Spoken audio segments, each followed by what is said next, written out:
Hey everybody, welcome back.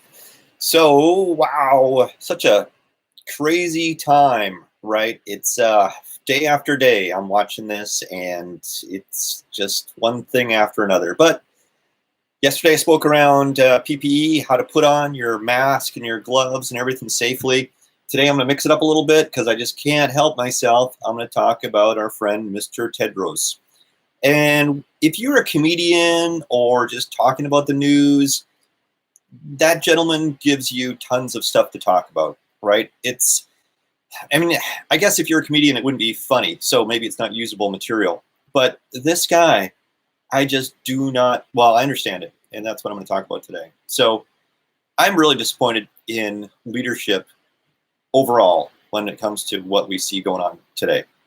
And I think I've voiced that opinion several times already, so I'm sorry if this is repetitive, but it boggles my mind how incompetent leadership can be, especially when we have these organizations that are set up to do just basically one thing, and that's to try to keep us safe. And we've got people like this. And if you're not familiar with Mr. Tedros and his contributions, then I'm going to go through a little bit. I think he's one of the things that I read about him was he's the one of the first non-scientists to be in this sort of position, and I'm not sure if that's, or non-doctors rather, to be in this position, and I'm not sure if that's a good thing. And then his fascination with the socialist regime is another thing, which I think is unhealthy in that position. So anyway, but let's get into that. All right, let's go through the timeline a little bit on what we see going on here and why I think this ship has gone up on the rocks big time. All right, so World Health Organization, the WHO, when I used to think about that organization or when people would talk about it, I would often have this feeling of safety and admiration. And all those things that you think about when you think about doctors or nurses or first responders, you have this feeling of being very proud, and the feeling that they must be doing a great job and that they're committed, and it's a calling above their own. It's something that you do that's above your own well-being. It's where you're caring for others and you're making the world a better place. That's the image I had in my mind. And then we had this pandemic, and I realized that nothing could be further from the truth there. Now, I don't want to paint the whole organization as being terrible, because there are a lot of good people in that organization. I think it's just really unfortunate that they have a leader like Tedros, right? And the reason for that is, let's get into some details. Let's get into the timeline. Sorry, I digressed again. And so declaring a pandemic is a tricky thing in the world, right? And I'm first to admit that. I think that not declaring a pandemic, you might hesitate for a number of reasons, right? You might hesitate because, whoa, the big P word, right? That is scary. And if you're going to do that, then you're really committing to a certain course of action. You're definitely going to panic some people. You're definitely going to impact the stock market, which is going to impact people's livelihoods. You're definitely going to do that if you say pandemic. And that's what happens. But the reality is, if you're in a situation like we are now, it's a pandemic. Everybody knew it was a pandemic weeks, if not months, before Tedros said it was one, right? And I think other countries in the world don't want it to be one either, because it's going to have an economic impact. And I think weeks ago, a lot of countries were in a state where they were thinking, well, let's not rush into this because we don't want that economic impact. And I get it. Definitely. I don't think necessarily, of course, safety is probably a factor, but I think the economic impact would have been high up on the list. But the failure to call it what it is really slowed down several things. It slowed down the communities, the individuals, the general public's ability to accept social distancing, which has allowed the virus to spread faster than it would have otherwise. If we had called it a pandemic right away, which it was, a long time ago, we had people infected worldwide a long time ago, right? We're only testing now and only finding out now. but that doesn't mean they didn't exist. They existed weeks, if not months, before we found them, right? Otherwise, it wouldn't have been spread this much, right? Obviously. So the result is of delaying calling it what it is actually made all the things worse that we were trying to be careful of, right? It made a bigger economic impact than it could have. Yes, the economic impact would have been earlier, but we would have got it under control earlier because people would have realized, oh, this is actually serious, right? Only now, only today, are we seeing in North America people start to take this more seriously at at the level that we need. And even today, it's not enough. I would say we've got 1 foot in. What really needs to happen is full military lockdown, right? It cannot be run by leadership that asks, pretty please, I'll be your best friend if you stay home. No, that does not work. Obviously, country after country has proven that. So by not declaring it a pandemic, the WHO made this much worse than it had to have been, right? So the people who have lost their jobs, the people that have died, the people that have suffered, I would say there's a portion of that that's contributed to not declaring this a pandemic earlier. Okay, there's that. So that alone, I would say, Tedros, you should resign. I mean, you're probably close to retirement anyway, so it's probably a good idea, right? Makes sense to me. But let's back up a minute. Let's take a look at a couple other points that might reinforce that suggestion. So a while ago, Trump said, I'm going to put some travel bans in place. And he was highly unpopular for that. He said, okay, flights coming in from China, I'm going to, a week from now, they're going to stop. So he gave a margin of time for people to prepare themselves, for people to make the move, which was probably actually a bad idea. He was more generous than he should have been if we want to slow this thing down and stop a recession, right? What we should have done is overnight, basically said, we're locking it down. Would that have greatly inconvenienced a lot of people and separated families and stuff like that? Yes. But then you would have had to go through a process where you could apply to come in and join your families and stuff like that. I think that if we want to stop this, or you'd get tested or something, right? That's the course of action that we need to do. I think we need to be actually much more aggressive that way. But anyway, he put that into place quite early. He said, this is what we're doing, which is the exact right thing to do. You close borders before it's a full-blown pandemic. That's how you stop it from being a pandemic. Once it's a pandemic, it's global. Those border closures are marginally valuable. I think that if different countries are following different rules for the lockdown, then they're still of value, right? So, and if there's different healthcare systems and different testing things, which there is, especially in North America, then it's of value. So Trump did that, and of course Tedros said, "Oh, that's not good. You shouldn't do that. People were saying it was racist," which it's not, right? Because we don't want the spread of the virus. It's nothing to do with race at all, right? So there's travel bans with all countries basically now. Is he racist for every country? No, I don't think so. I mean, he says some crazy things, right? I agree. He says some crazy things, sure. But Tedros saying that and other people saying that it's racist is silly, right? I mean, he's responding as he should as a world leader to this huge, as we've never seen before, risk to our livelihoods, our health, our friends, and our family, right? So the exact right thing to do, which is criticized by Tedros, right? But then the other side of this is Tedros has been talking about China as if it's amazing and as if they did the exact right thing, which boggles my mind, right? So Trump was the bad guy for closing the borders, and Tedros is, or China, the leader of this. Sorry, I say China. What I mean is the CCP, right? It's the CCP. It's the government of China, right? I don't mean China in general or the people that are in China, right? So the CCP. Where was I going with that? Yeah. So Tedros was saying the CCP did a great job of containing the virus, of being transparent, and of being really helpful and all these things. But they're not, right? They gave us fake numbers. There's no way that their death rates and their infection rates are the numbers that they're giving us. And we know everybody knows they're not. So they're not transparent at all. So that makes no sense, right? So then we see he visited China, and it seems like he's just taking direction from China, right? That China is saying, okay, here is the information we want you to give out, and here's what we'd like you to say, and here's how we'd like you to say it, and we don't want any travel bans because we want to have the economy stimulated and all that, right? So because there's no other way to explain this that I can understand, right?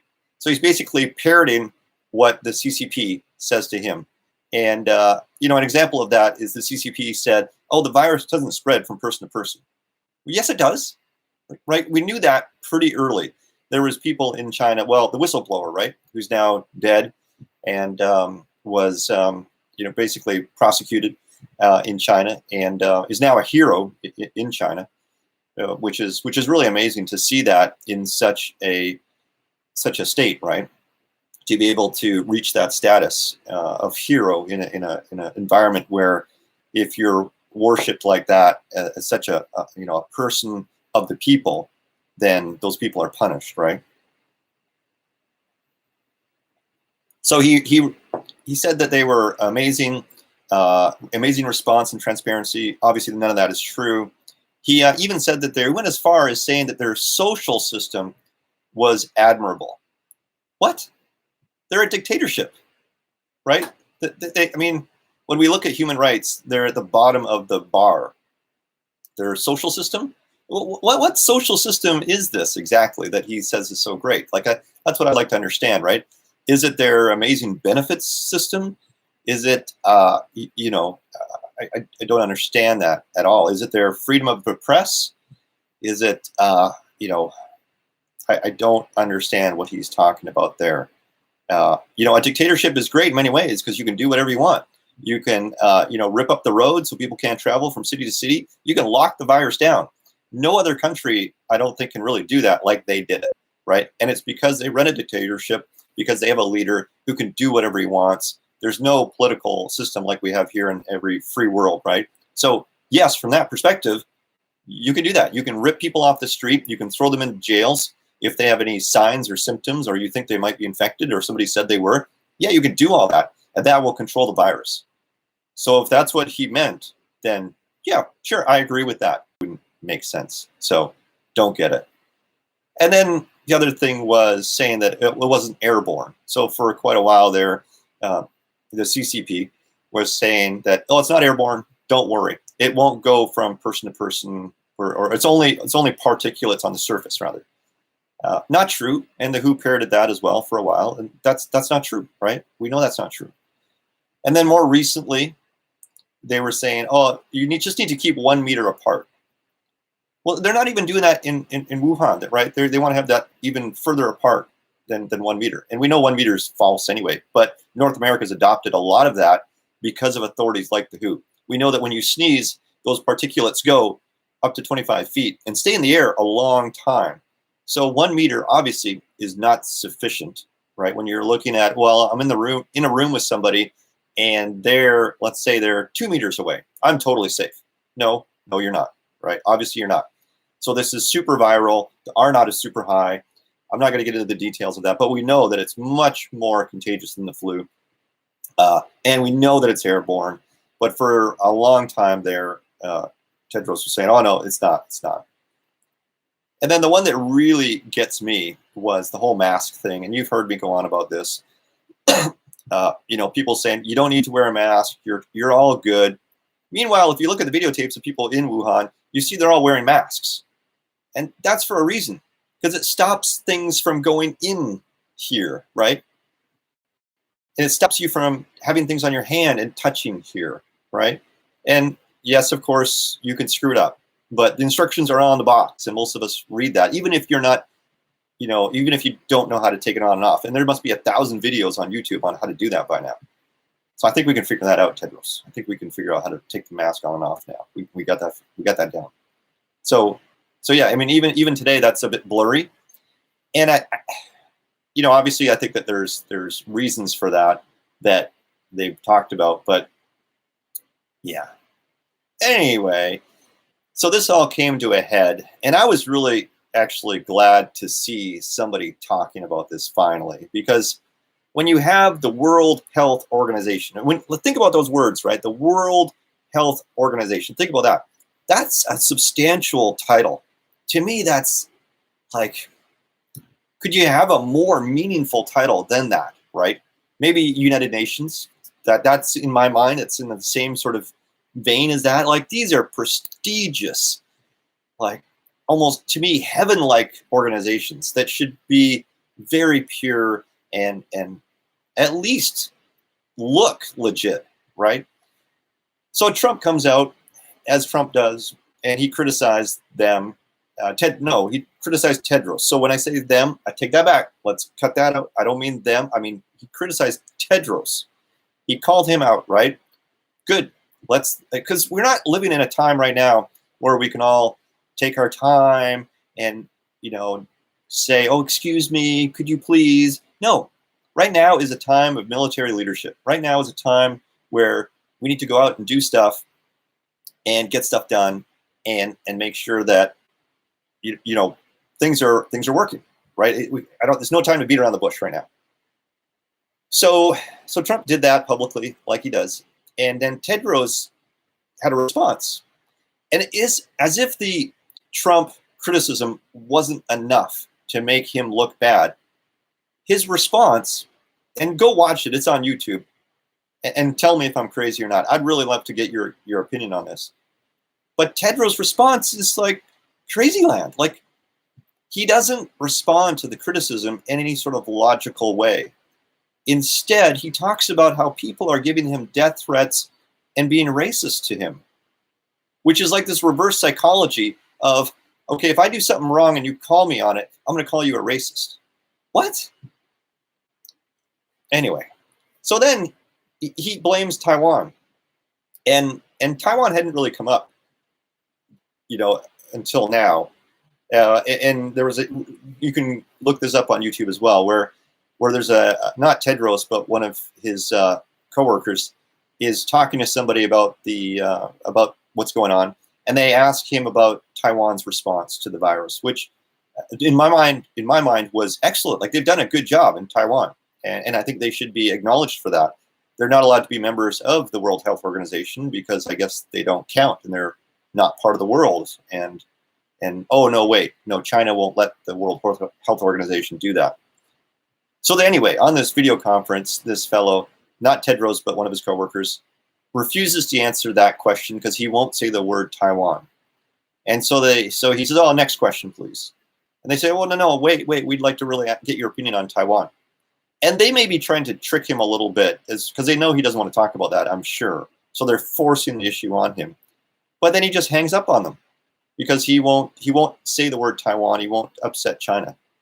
And I'm not going to get into the whole geopolitical thing there because I we don't have time today. But for him to not even acknowledge that really shows a bit of a bias, right? And so I was just amazed. And then for Tedros to blame Taiwan, saying that, oh, they called me names. But then he says, well, but I just don't give a damn. Well, if you don't give a damn, why are you talking about it? Why are you publicly saying that about Taiwan when really we don't care if people are calling you names? You don't care if people are calling you names. What we care about is your competency to lead at this time, because it's very questionable, because all of the huge mistakes that he's made over and over again that have brought on unnecessary, death, suffering, and economic impact at a global level. So yeah, that's what I was thinking about today in my work from home day today. So anyway, that felt better. There's a link below, and it's a change.com petition to have Tedros retire, to ask him to retire and or resign. So anyway, check that out if you're interested. And I'd love to hear from you on what your thoughts are on my little rant today. Yeah. Am I totally wrong? Am I not seeing the big picture? Am I totally misunderstanding Tedros? And because I'm not an expert in this at all, and I could be totally wrong about him. He might be doing a wonderful job. I doubt it, but if he is, let me know, and I'd love to see that. So anyway, that's it for today. I hope you have a great evening, and I'll see you soon. Safe travels. Bye.